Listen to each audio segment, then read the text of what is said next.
I have no formal contract or agreement with to speak on my behalf. I'm a natural flesh and blood man.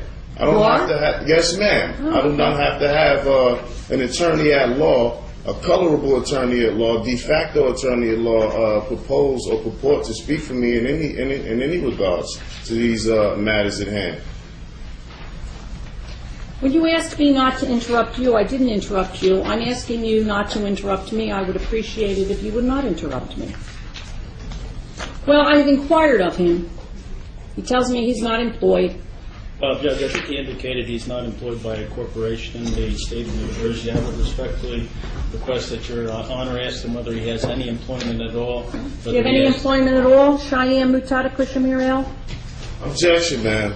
I'm not here to answer questions from a third-party perspective from a de facto attorney at law. However, for the record, my job in service to man is to uplift fallen humanity.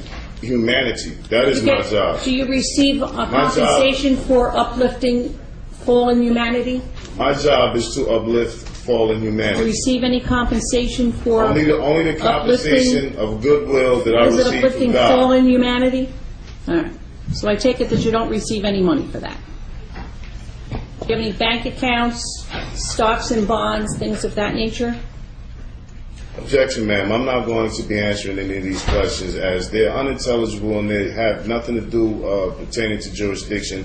As it was told... Unintelligible? Which of the words did you not understand, sir? And I will use different words. I don't understand the entire proceeding. This is colorable and foreign to me. I'm from a different society. We're not used to these proceedings, these colorable proceedings.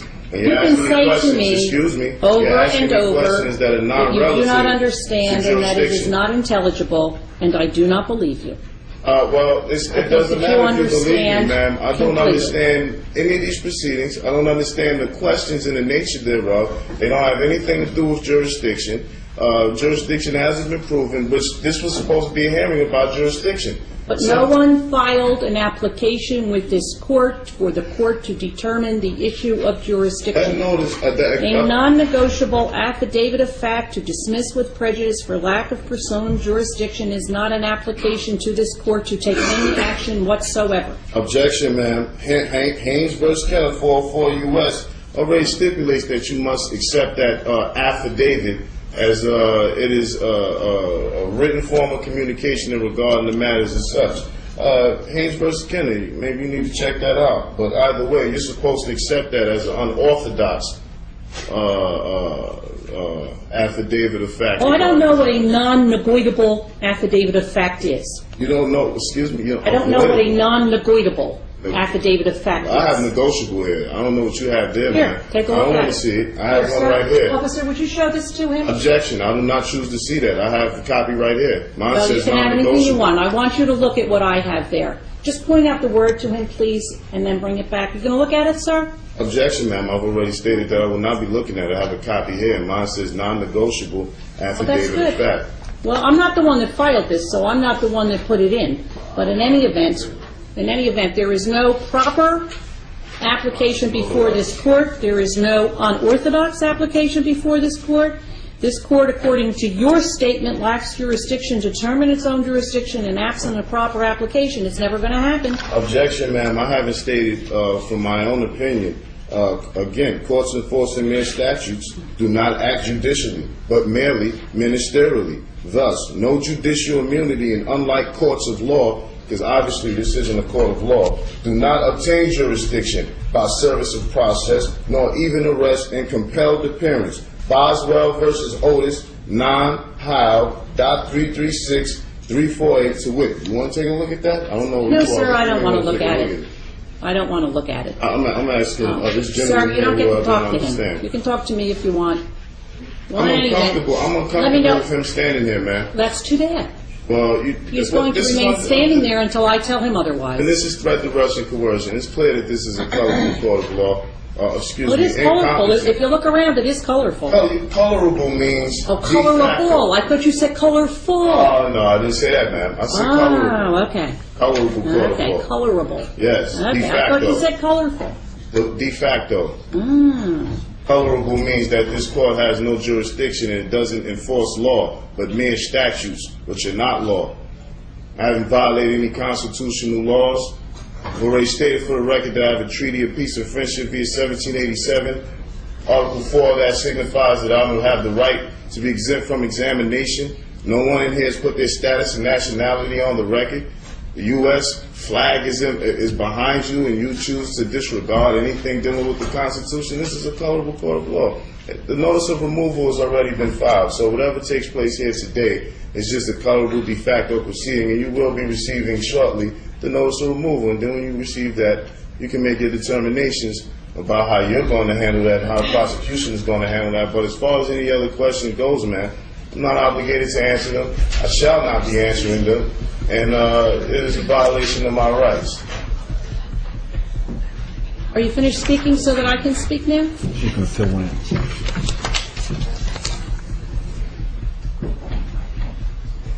Again, I am satisfied from what little Cheyenne Mutada Kushamirel has said that he lacks the present ability, since his job is uplifting fallen humanity and the only compensation he receives is the grace of God, and I find that he lacks the present ability to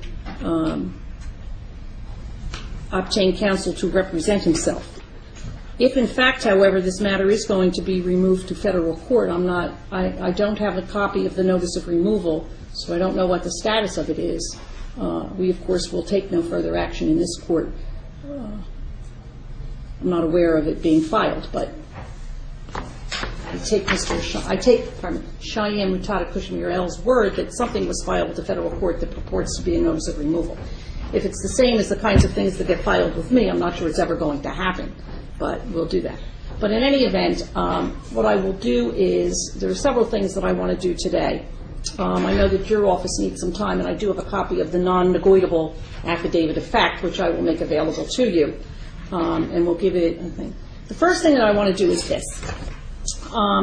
In this matter, which is under docket number, or indictment number 08-04-0441, there are two named defendants. There is Cheyenne Mutada Kushamirel, and there is... Objection, man. Ms. Mutoda. Mutoda? I don't understand about your phonetics or how you pronounce words. Ms. Mutoda. Mutoda? Mutada. I thought you had told me it was M-U-T-A-T-A. No, M-U-T-O-T-A. I stand Mutoda. corrected. The Cheyenne Mutada Kushamirel. Precisely. And the other person named in this is Nobel Amir KCL. And I am going to, sua sponte, sever these matters, so that there are it will no longer track as one case, but will track as two separate cases, so that I can list them on separate days and deal with them separately. Let's see.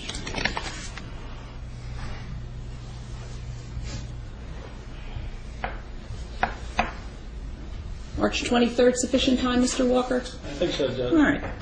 Then this matter shall be and hereby is continued until Monday, March 23rd at 9 o'clock. Objection, man. The notice of removal is already in. You will be receiving it today. So, If I receive it before March 23rd at 9 a.m., I am aware of my obligations when a matter has been removed to federal court. If for some reason the federal court does not accept it, or it's not properly filed, or there's something else, that's the next day for this proceeding. objection, Thank you man. very I will much. not be participating in any more of these proceedings. Do what you want. I'm sorry, and I can do that. This is the only notice that I will give you of the proceeding on March 23rd at 9 o'clock in the morning. We don't send out letters reminding people. We'll simply expect that you will be here. Thank you very much. Judge, you will be contacted by my office, and we'll arrange an interview with him in the office, and he'll have to sign in. Do you have his address? It's The on only here. address I have is the P.O. box is right here. Objection. If you attempt to contact me and negotiate any contracts with me, you will be getting sued in federal court too as well, sir.